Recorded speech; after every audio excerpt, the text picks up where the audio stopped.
এতিয়া চিষ্ট যোনটো হয় ওভেৰিয়ান চিষ্ট সেইটো ডিফাৰেণ্ট আপোনাৰ বেলেগ বেলেগ প্ৰকাৰৰ হ'ব পাৰে।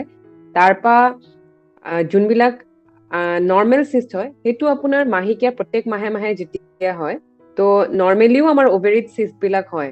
মানে আপোনাৰ মাহেকীয়া হোৱাৰ আগতে এটা চিষ্ট থাকে, সেই চিষ্টটোৰ ভিতৰতে যোনটো ওভেৰি নৰ্মেলি আপোনাৰ হৰমন খিনি প্ৰডিউচ কৰে, ওভেৰিয়ে মাহেকীয়াৰ খিনি কৈ যায়, সেইটো নৰ্মেল চিষ্ট হয়। তো এভৰি মহিলাৰ প্ৰত্যেক মাহত সৰু সৰু চিষ্ট হয়, কিন্তু সেই চিষ্ট বিলাক যেতিয়া আপোনাৰ ধৰি লওক মাহেকীয়াটো নহয়, ব্লাডটো উল্টা জমা হৈ যায়, তো সেইটো এটা টাইপৰ চিষ্ট ফৰ্ম হয়, সেইটোক আপোনাৰ এণ্ডোমেট্ৰিয়টিক চিষ্ট বুলি কয়।